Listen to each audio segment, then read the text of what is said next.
Aujourd'hui, je vais tester pour vous le plugin Dancer et donner mon avis honnête dessus. Avant toute chose, je tiens à préciser que je ne suis pas payée pour dire quoi que ce soit, l'équipe de Dancer m'a contacté pour que je puisse faire une review de leur plugin et c'est ce que je vais faire. Néanmoins, je possède un code promo mais on en reparlera un petit peu plus tard. Bon, Dancer c'est quoi? Dancer c'est un plugin d'émulation de films disponible sur Premiere Pro, After Effects, DaVinci Resolve, Final Cut Pro et ils ont même une application pour iOS.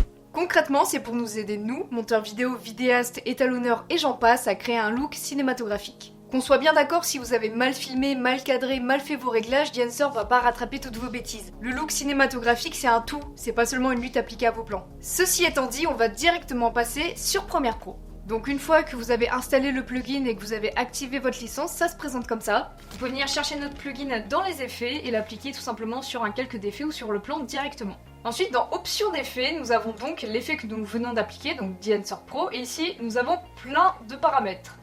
La première chose à faire, c'est d'aller dans Input et de choisir notre source. Donc on clique juste ici et je vais choisir le profil de ma caméra. Donc ici, ça a été filmé avec un Sony a7 Mark III et en profil S-Log, donc je vais venir trouver ça. Hop, vous voyez qu'une lutte de conversion a été appliquée et maintenant, on va pouvoir passer aux différents paramètres. Ici dans Film, on peut directement appliquer une lutte créative, donc là vous avez pas mal de choix comme vous pouvez le constater, vous pouvez voir un peu ce qui vous plaît. Moi j'aime bien la lutte Cinestyle 800T pour ce plan, donc je vais la garder et on va passer à la suite. Dans Film Développeur, vous pouvez changer le boost du contraste, donc vous voyez que si vous commencez à changer les valeurs, rien ne se passe, c'est parce qu'il faut bien activer Enable, et maintenant vous changez les valeurs et ça change tout simplement votre image. Vous voyez que vous pouvez aussi changer le gamma, ainsi que le color boost. Je vais juste augmenter un petit peu la valeur. Je vais me mettre à 30. Je pense que c'est bien. Ensuite, film compression, je vous avoue que je l'utilise pas vraiment. Donc après, à vous de voir en fonction de vos plans et de ce que vous voulez faire. Expand, c'est la profondeur des noirs et des blancs. Donc vous voyez, si vous modifiez la valeur, ici les noirs sont beaucoup plus accentués. Et pareil pour les blancs.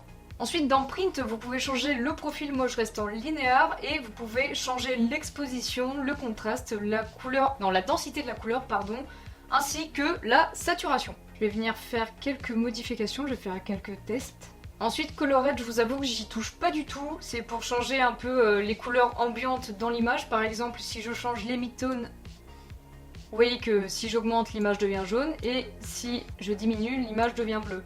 Après, vous pouvez jouer avec les différents paramètres ici pour encore une fois donner le look que vous voulez. Par exemple, ça c'est mon image de base et si je change un peu les mid-tones, voilà, j'ai une image un peu plus jaune qui donne l'impression que c'est le début de journée ou la fin de journée.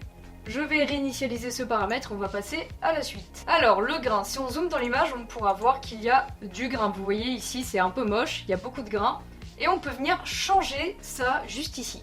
Si vous choisissez du 8 mm et un ISO de 500, vous aurez beaucoup de bruit comme vous le voyez, et si par exemple vous choisissez 65 mm avec un ISO de 50, il y aura beaucoup moins de bruit, donc ça après c'est en fonction du résultat que vous voulez, si vous voulez rajouter du grain ou non. Je sais par exemple que pour créer un certain style un peu vintage, j'aime bien rajouter du grain, mais là c'est pas le cas aujourd'hui. On a une image assez moderne et je veux pas rajouter de grain, donc je vais rester sur 65 mm ISO 50.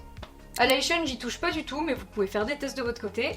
Bloom, c'est un effet que j'aime beaucoup. On va cliquer sur Enable et vous voyez que ça rajoute un peu de glow. Donc plus vous êtes proche du 8 mm, plus il y aura du glow, et plus vous êtes proche du 65 mm, moins il y en aura. Donc je vais rester comme ça me plaît, et on va passer à Film Damage. Film Damage, ça va tout simplement rajouter des petits effets de saleté comme les anciennes bobines tout simplement. Film Breath, sur ce plan, je vois pas du tout ce que ça change, pour moi ça change rien du tout.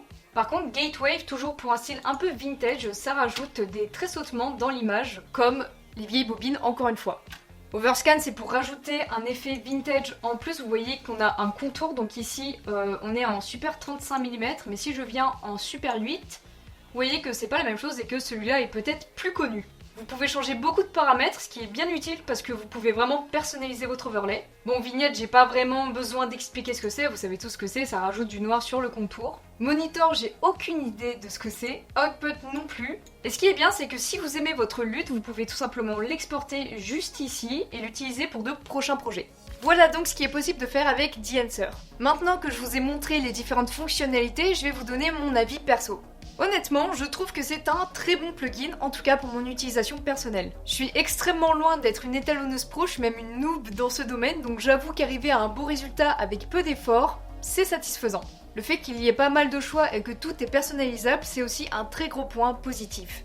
Même si je suis pas ultra fan de l'interface, je trouve ça beaucoup plus intuitif que la fenêtre couleur de Premiere Pro. Maintenant, je vais parler des pistes d'amélioration parce que je trouve quand même que ce plugin n'est pas parfait, ça serait trop beau. J'aurais plus vu une fenêtre d'affichage avec différents onglets pour modifier les paramètres parce que actuellement on doit déplier chaque paramètre dans la section options d'effets et je trouve que ça nous fait perdre vachement de temps et que c'est beaucoup plus dur pour naviguer dans les paramètres. Ensuite, là c'est clairement un point noir pour moi, c'est le prix. La licence à vie coûte actuellement 450 € et je trouve que c'est vraiment super cher pour ce que c'est. Faut être sûr de pouvoir rentabiliser ce plugin, sinon je pense qu'on regrette vite cet achat. Alors les luttes et les fonctionnalités sont très qualitatives, là n'est pas le problème, mais je pense qu'un étalonneur pro préférera créer son look de A à Z pour avoir le contrôle total sur ce qu'il fait, plutôt qu'utiliser Dancer et créer un look en seulement quelques minutes. Donc si je continue mon raisonnement, pour moi Dancer est destiné à un public amateur, donc pour moi le prix n'est pas justifié.